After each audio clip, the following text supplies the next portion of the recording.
crew, let's go.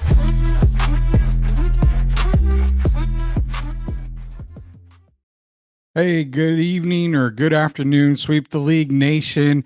This is another podcast we've launched here, Sweeps Unplugged, where we kind of unplug from our everyday talk between myself, Derek Gervin, and Coach Gio. Shout out to Shemaya on the beats, our executive producer, again, launching Sweep Unplugged, kind of unplugging from the rest of the stuff that we do when it comes to NFL and all day NBA and all the regular sports talk you get from all of us here at Sweep the League. We've got another great episode today. We're going to be joined by Mr. Karl Darden of Navy Sports Nation. We're going to talk some Navy football. And for Spurs fans, obviously, you know about a former naval guy that just so happened to be a pretty decent NBA player. We're going to talk a little bit about, of course, the Admiral himself, David Robinson, but let's not waste any time here. Let's bring in our special guest, Mr. Karl Darden. Mr. Darden, we appreciate you joining us here for Sweep Unplugged. And no pressure, you're guest number 2 on the new podcast series that we've got. So I'm happy to have you on and to talk some Navy sports with you, sir. All right. Well, thanks very much, Rudy. I appreciate it. And it's certainly a pleasure to be here. Awesome. So you started Navy Sports Nation. Can you kind of go into that? You know, you started Navy Sports Nation. You've got Navy Sports Nation blog. They can catch you at NavySportsNation.com. Give the fans a little bit of oversight when it comes to the Navy Sports Nation podcast and blog. Sure thing. I basically got this going about, I would say the blog came first, and it was about in 2020. I remember because it was right before the pandemic started and canceled all of the spring sports. So the timing wasn't the best on starting a sports podcast. I mean, starting a sports blog when all the sports get canceled, but it all worked out because I spent the first 6 or 7 months just kind of doing these retro look back pieces, writing up things on how, the triple option came of age in Navy football and just different stories. And then about a year later, I started the podcast. So that would have been in the spring of 2021. So this has been going on for about 3.5 years or so. And it all got started because our class, I'm from the Naval Academy class of 84, and we have a Facebook page.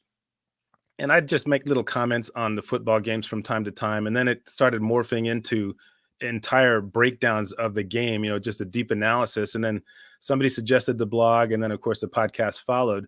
But I've been at it for basically 3.5 years with the podcast, 4.5. I don't write the blog quite so much now because the podcast takes up a lot of time. Mm-hmm. But every once in a while you'll run across something that is it's a good idea to do it as a written feature as well as featuring it on the podcast. So I do a little bit of both still. Yeah, so it's Navy Sports Central podcast. Again, we're talking to Karl Darden. NavySportsNation.com is where they can get your work at. Be sure to go check him out. 100%. I started reading a lot of it. I started taking a look at a lot of it. The best coverage I feel for Navy overall. And being that we're in San Antonio, Mr. Darden here, we got a certain 4-letter school in UTSA, which of course they're part of the American Athletic Conference, just like Navy. To start the year, UTSA was actually, they were, I guess, predicted to go number 2 in the conference. And it's almost like the tables have turned. And Navy, I think, was expected to finish 11th in the conference, according to the media poll. Man, tables have turned this year because now we see Army definitely undefeated in the conference, Tulane, Navy at 4-0 in the conference. Talk a little bit about Navy football, because we at the press box over at UTSA, we're always watching the Navy and Army games because we're like, where is this coming from, man? And I know Brian Newberry, the coach, second year in, he had a rough first year at 5-7, but it seems like he just turned everything around in year 2 for him. Yeah, so there's a couple of stories behind that. And number one, first of all, Coach Newberry, he's been there. He came to Navy as a defensive coordinator in 2019 and completely revamped that defense. So interestingly enough, at least for the previous 5 years, the defense has been the strength of the team, whereas before it was always the offense running the triple option. Unfortunately, there's a lot of things that kind of figured into a little bit of a stagnation when it came to the offense itself. And some of that had to do with, the pandemic, and we did have some people leave through the transfer portal because they just didn't. It was a very stressful situation being at Navy and the other service academies in that sort of setup, because it's such a regimented and structured environment anyway. But that being said, um, the thing that made the difference this past year was when when the academy finished up their year. Coach Newberry went out and got another offensive coordinator, and the one he ended up hiring was the one he wanted last year, for the 2020 season. But Coach Drew Cronick was not available. He was said the head coach at Mercer down in Georgia, and I guess Coach Newberry wasn't convincing enough to pry him away. But after the 2023 season, Coach Newberry went back there on a mission, and he managed to convince Coach Cronick to come on up to Annapolis. And ever since then, it's been just a complete turnaround. And I think what happened here is that the academy, the offense always had talented players, but certainly in that 2023 season, the system that they started shifting to from the triple option just wasn't quite the right fit. But this hybrid wing T that Coach Cronick brought to the academy is. I mean, we got a talented quarterback who's option based, and he picked it up very quickly. We've always had very talented slot backs and fullbacks. And the thing I'm most excited about is that this offense allows for more use of the wide receivers and tight ends. So that has been unbelievable. And that's why you see just this explosion in scoring. I mean, just to give you an example, last year, Navy, they averaged 17.6 points per game. This year, they're averaging over 22 points per half. So that's the difference. I would say per game, they're probably still in the low 40s, even though they had a rough one against Notre Dame this past weekend. But yeah, it's been just an awesome turnaround and just really exciting to watch them play. Yeah, I mean, going over the scores, they started off the season with Bucknell scored 49, got Temple at 38.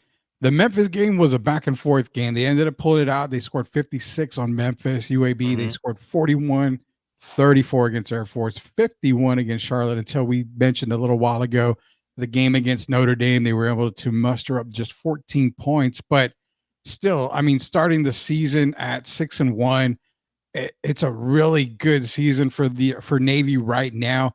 But last week, seeing that Notre Dame game, when we do our picks, I picked Navy to beat Notre Dame. I told the guys, the way Navy's playing is unreal right now. And the guys are like, no, Notre Dame's on a little mission right now. They were upset by Northern Illinois, and they're still mad about it. But something was telling me about Navy, like pick Navy. I even think David Robinson was on my shoulder, like, you need to pick Navy. I'll pick Navy. I'll pick Navy. But going into that Notre Dame game, can you kind of break that down? Because I think that's kind of more of a wake-up call for that last part of the season for Navy.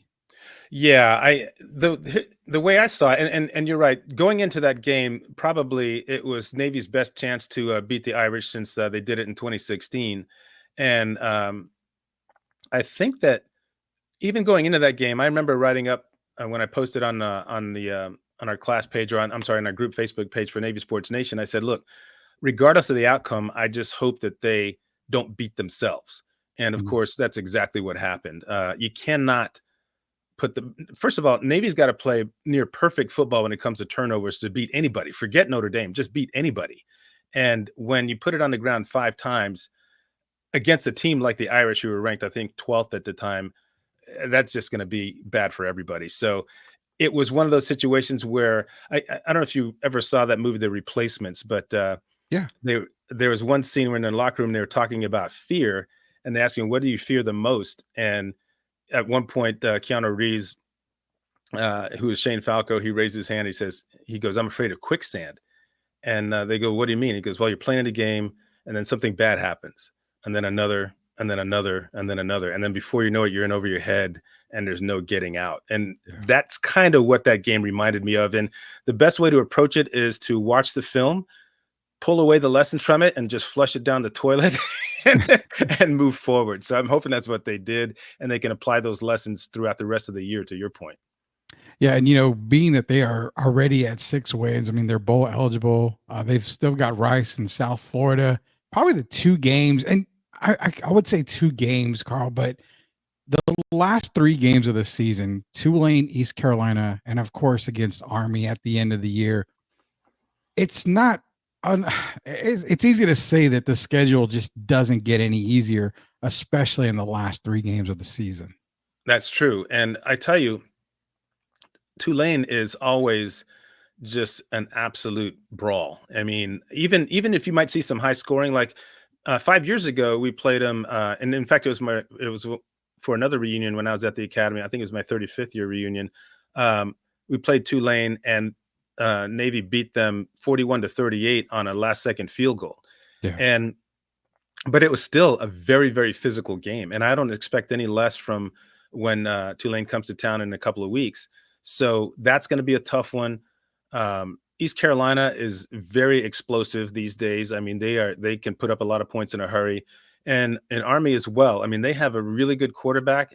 He's a senior, I believe. Thank God. It'd be nice to get rid of him, but they have a triple option attack as well. It's not quite the same sort of setup as they had in previous years because they brought in a new OC as well. But I think that game could be a little bit different than what we've seen in the past because there's enough of a change to Navy's offense that it's not quite as predictable. And I think that there's a pretty good chance, and I would say this is probably going to be true of both offensive coordinators, that they're probably keeping some stuff in their back pocket that they haven't shown yet for that Army Navy game because Navy's lost a couple in a row. They upset Army a couple of years ago, back in 2021. They Mhm. weren't expected to win that game, but they did. And then the last 2 years have gone right down to the wire. So the Mids are going to want to get back on the right track here. They still lead in the series, by the way. I just wanted to make that clear. Oh, you got if you want to say anything like that, you make it very, very clear to everybody out there. The Army Navy game, obviously, you throw the records out. I mean, you could be undefeated, you could be winless on the season. It's almost like every rivalry game when it comes to like Duke, North Carolina, Texas, and OU. Now this year, Texas and Texas A&M from back in the day, they're renewing their rivalry. So when it comes to rivalry games, the records just go out the door. But previewing that Army Navy game at the end, a lot of us have never had the opportunity to experience that game. I Hmm. am well aware because I've seen it on TV. I know it's just hostile. I mean, in a good way, it's hostile because it's a good rivalry. Can you give everybody out there just the best idea you can to describe the atmosphere for that Army Navy game? Yeah, I mean, it's pretty amazing, and I know that, and to be quite honest with you, I've not actually been to one live since I graduated, but you can still, I can still feel the goosebumps come up whenever I watch it. But just from my own personal experience when I was there, we were fortunate enough between the years of 1980 and 84. So the football seasons would have been 81, 80 through 83. Mm. Um, Luckily, Navy never lost to Army. They ended up they ended up tying us my sophomore year 3-3. The weather in that game was just miserable. It was like playing on a skating rink. But the other games we handled them pretty easily. But just leading up to it, just the pomp and circumstance, if you want to phrase it that way, with the brigade and the Corps Cadets march on, just all the majestic music. You got all the dignitaries there. You have either the president, vice president, or somebody that's at that level of authority in in American government, coming to watch the game. And it's just you have the flyovers, the whole nine yards. And then my senior year, it was actually for the first and only time played out in the Rose Bowl in Pasadena, which was an incredible event just from a logistical standpoint. And we neither team was really having a very good year, but Navy won that one like 42-13, and so that was nice because I was not a really big fan of going out there for the game if we were going to lose because it would have been one heck of a long plane ride back. So Yeah, I can only imagine the long plane ride back. I mean, the atmosphere it's electrifying. it is. I'm I, pretty I sure. think electric is a good word. Just everything that's going on, and just especially if you throw in an exciting game on top of that, the fans will just be tied in knots, just waiting for the outcome. But overall, if it's something that if you've never been to an Army Navy game live, it's not a bad idea to put it on your bucket list to check it out. Yeah, that's gonna be on a bucket list for sure. I've got to check it out. And it's crazy because if Navy runs the table to get to that Army game, Army runs the table, you're talking about an undefeated Army team against a one-loss Navy team. The the scale and the magnitude of that game, knowing the CFP, outcome is going to be there. Man, that makes this game just that much more tougher because ideally, can you see both of them making the college football playoffs if Navy's a two-loss team, though? No, I don't think so. And I will tell you that, given what Boise State's doing out there in the West, Mhm. they look pretty good as well. So I'm not really sure how the college football playoff committee would break down, filling those remaining teams. I think that for somebody from the American Conference to go, they would probably have to be undefeated in the conference. Mhm. So that probably it's going to leave it right now basically to Tulane, Army, and Navy. They're the only ones who are undefeated right now. So we'll see how that plays out. I don't think that the loss to Notre Dame, even though it was an ugly one, necessarily hurts the Mids all that much because Notre Dame is a Right. ranked team. And incidentally, Army does play Notre Dame in a couple of weeks, I believe. So it'll be interesting to see how they perform against a common opponent of that caliber, because I Yeah. think that'll tell you a lot about how good Army really is. To tell you the truth, I don't know that they've even played a team with a winning record until they end up facing the Irish. I would have to go back and look, but they they were able their first year in the conference. They did not have to play Memphis or Tulane, and so I'm not taking anything away from them. I mean, they're certainly an Yeah. explosive team, but I think Notre Dame is going to give us a lot more answers to our questions. It's kind of crazy because I brought it up now, and I mean the Army schedule was Lehigh, Florida Atlantic, Rice, Temple, Tulsa, UAB, East Carolina. So Mhm. I mean, definitely nothing to write home about. I mean, they do have Air Force. Now, a game you could almost circle that Army could trip up on and actually benefit, Navy is the game right before Notre Dame, and that's against North Texas. The North Texas puts up a Yeah. lot of points. Uh huh. So that could be a game for everyone in the American Conference to actually circle is North Texas. Hmm. Yeah. Um, I go remember ahead. one year. God, I think it was a long time ago. The Navy played North Texas, and the final score was like this. It was in 2007. Oh, we got you. Uh, it was 2007, and Navy Mm. won like 76 to 64 or something like that. It looked like a basketball score. It was just crazy. That is North Texas for you. And But I yeah, the think Notre. Go ahead, sir. I was gonna say, I think the at half I just laughed thinking about it. At halftime, Navy was behind 49-45. Oh God. That's pretty That pretty wild. And that's a score that most teams wanna actually score in a whole game is 44 or 45 points, That's right. to have that at Yeah. halftime. North Texas, Notre Dame, and then Navy at the end of the year. So this second part of the season for Army could be a tough one. You have their toughest part of the schedule coming up here, especially in the last 4 games. We are talking to Karl Darden. Definitely, he's of Navy Sports Central podcast, NavySportsNation.com is where you can find him at as well, all the Navy coverage. And speaking of Navy, we're going to get to our last topic, and I got to bring it up. I have to bring it up because Spurs fans they'll get to me. They'll DM me every day if I didn't bring it up because how do you not bring up one of San Antonio's favorite guys?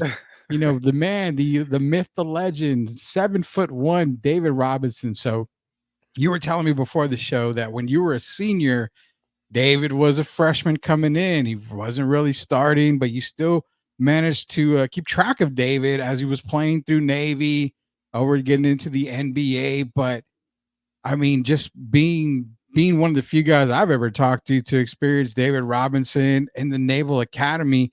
You got a backstory behind that for everybody in Spurs Nation? I mean, what do you want to talk about when it comes to David Robinson? Yeah, I sure do. And I think that well, I'm sure a fair number of people who have followed his career know this already, but he was not heavily recruited to play basketball Mhm. at Navy. And when he entered the academy, he was 6'7", and I think a lot of people just figured, okay, he'll go and play and then just go out and do his Navy career and stuff like that. Now, at some point, he just exploded growth wise, certainly Yeah. between his freshman and junior years, because coming in for his junior year, he was over 7 feet tall. And that actually limited him in terms of what he could do in the Navy. He couldn't go on a submarine, certainly couldn't fly in a plane, and or certain jet planes anyway. And so he ended up going, I believe, into the Civil Engineering Corps and served his time there. And I followed his career from the time he just exploded on a national stage when Navy upset Syracuse in the '86 NCAA tournament, and then they made it all the way to the Elite Eight before bowing out to Duke. But when David Robinson graduated, I knew that he was going to get drafted by somebody, and when the Spurs picked up his drafting rights, I was actually kind of excited because I've always liked the Spurs as an organization. And they were up and down as a team a little bit in the '80s, but once he finished up his obligation with the Navy, Robinson joined the team, and that was really where the franchise started to kind of level set itself and really make a move, because the record, they went from like a 60 loss team to a 60 win team pretty quickly. And then of course when Tim Duncan joined them in I believe what was it, 1994, 95, 97. Yeah. 97, that's right, because he was 97. a freshman at Wake Forest in 94, my fault. Yeah. But yeah, they ended up winning in 99. And then it was funny because in the 2000s they were like kind of on this odd year kick, 2003, 2005, 2007. So I said, hey, is it an odd year? Because if it is, the Spurs got a pretty good shot this year, You're right. The Yeah. odd year. But It was, I love David Robinson from the time he started playing, and just a model individual. I mean, certainly, I'm not one for a lot of fan worship or anything like that, but there's a couple of people I really respect in this day in pro sports, and he was one of them. yeah. The one story behind David was the fact that when the Spurs drafted him, he wasn't coming over right away. He had to fulfill his obligation to the United States Navy. And there was always a fear that he wouldn't sign with the Spurs, that he Mhm. would just go with another team. It was so kind of messy there. And I remember Spurs fans, I was young. I mean, at that time, I was probably, I was born in 79. He was drafted in 88, I believe. So 9, 10 Yeah. years old. And the fact of, okay, well, we drafted him, we have his rights, but there's still no telling if he's going to want to play basketball or even want to play for the Spurs. He could want to play for somebody else. Luckily, he came in. And the one thing that a lot of people will remember, Mr. Darden, is the fact that David saved San Antonio Spurs basketball, because Mhm. there was a point where the Spurs wanted to relocate. And I think it was to Louisiana, if I'm not mistaken. Oh my goodness. Yeah, I didn't know that. And yeah, David was pretty much saying, you know what? I only want to play in San Antonio. That's it. Mhm. So the Mhm. team was kept here. They had another new owner. Everything was kept. It was just kept in San Antonio. So Right. yeah, he Yeah. basically saved Spurs basketball, from a Right. lot of Right. people's perspective. So yeah, Right. great guy, 100%. One of the best persons in San Antonio. We are talking to Karl Darden, NavySportsNation.com, Navy Sports Nation, and also Navy Sports Central podcast. Mr. Darden, parting words for everybody at Sweep the League, because I've had a great time, and I do look forward to talking to you again, hopefully at the end of the year, and we see Navy possibly in that CFP right there. Yeah, yeah, I would definitely like to do that. And I meant to tell you this earlier when we first started talking, but you are way too formal, man. My name's Carl. You can, because you get to refer to me as Mr. Darden. That's fine. That's cool. But anyway, yes, I think that the last thing I wanted to say was, first of all, thanks again for having me on the show. It was really a Sure. nice surprise. And secondly, I would encourage anybody who is not familiar with Navy sports to, I mean, they have different teams that play on both CBS Sports Network and also on ESPN Plus. And a lot of these sports kind of fly underneath the radar, but there are some terrific athletes at these service academies, and Navy in particular, because I mean, I'll give you just a quick example. Our rugby team just got varsity status a couple of years ago, and they won the NCAA equivalent of the national championship 2 years ago, defeating California. Oh, wow. So, I mean, and they made it back to the championship game this past year, but they came up short.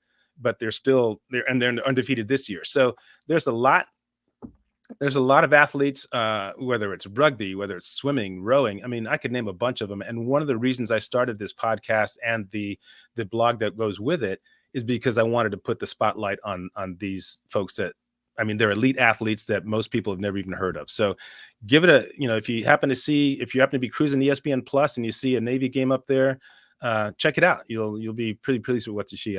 You'll be pretty pleased with what you see, I think. Yeah, definitely. Everybody out there, check out Navy sports just in general. I mean, their football team obviously is on a roll, and hopefully we'll be able to talk to Karl Darden at the end of the year. And maybe when we get him back, they're in, like we said, the final 12. And that'd be a whole lot of talking to go around there because knowing they'll probably have to play teams like your Texas Longhorns and possibly Georgia, But right now, Boise State is probably the Cinderella team. But there's also another Cinderella team that's actually the official team of Sweep the League right now, and that's the Indiana Hoosiers. Man, they're playing unbelievable. They're playing but who really knows? well. Yes, yeah. Oh, we just can't stop talking about them for whatever reason. One of the guy lives in Indiana, and he told us at the beginning of the year, watch out for this team. They're going to do something. We said, come on, it's Indiana. Have they lost a game yet? I don't know. Knock on wood, they have not lost the game yet. Okay. And that's they've got, I believe, Michigan this weekend, maybe Michigan. So I know they have Ohio State on the schedule, which Ohio State plays Penn State this week. So who knows? We're going to see what happens for the rest of the year for the Hoosiers. But Mr. Darden, I appreciate you joining us here today at Sweep the League. We do look forward to talking to you again sometime.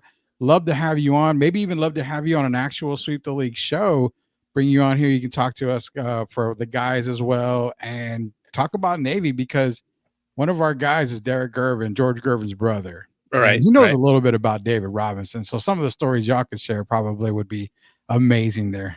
Right. Okay. Well, I would be happy to do that anytime, Rudy. Thank you so much.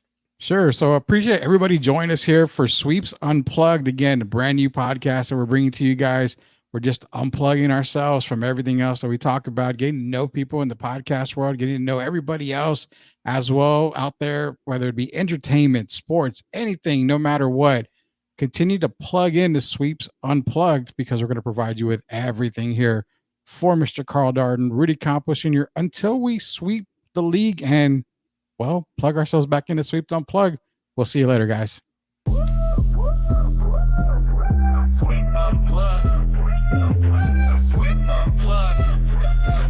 Exclusive interviews with Rudy and the crew. Let's